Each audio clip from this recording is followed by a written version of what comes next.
According to William Crockett, the metaphorical view of hell describes hell simply as eternal separation from God, and that the physical nature of hell described in Scripture symbolizes the wrath of God. They want to leave every other characteristic of hell that could exist to be left to God's dictation.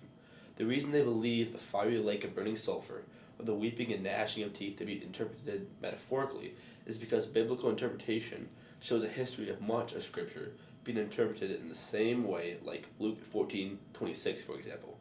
In this Scripture, Jesus says that you have to hate your family in order to be his disciple, which is obviously an analogy to say that one's love for Christ should be the greatest. And there are many other examples of this. Furthermore, the evidence is also presented that in Revelations 21:12, John describes heaven as having a wall made of the finest gems of that day, jasper, amethyst, and emeralds, to name just a few.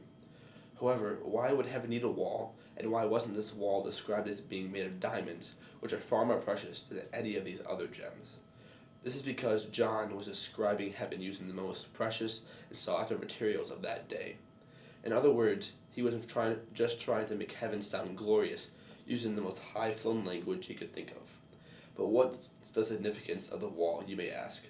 The wall was important because all the great cities of that day had walls. So it also makes sense that heaven should have a wall in order to seem more attractive. The proposal here, then, is that heaven is also described metaphorically, so we can work backwards and say that since heaven is described metaphorically, hell should be too. One last piece of evidence that is essential in this argument is that hell is described in many places of Scripture as being full of unquenchable fire, and then also as the blackest darkness, as it is in Jude. These two statements can't both be true simultaneously. What's the solution then? It is simply to interpret them as metaphors that display the wrath of God on the faithless. Ultimately, I don't think believing in other views of hell, like the literal for example, will ruin a believer's salvation because the faith and hope is still existent in their lives. However, an issue I do see with other views of hell, like the literal, is that hell is described so brutally in the Scriptures as a place of eternal torment, which the metaphorical view agrees with.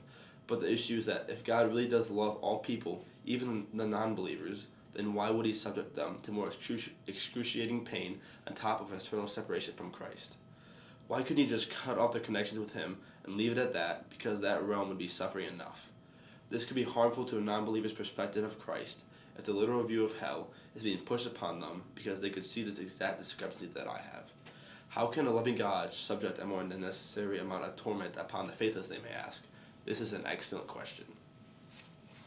Is that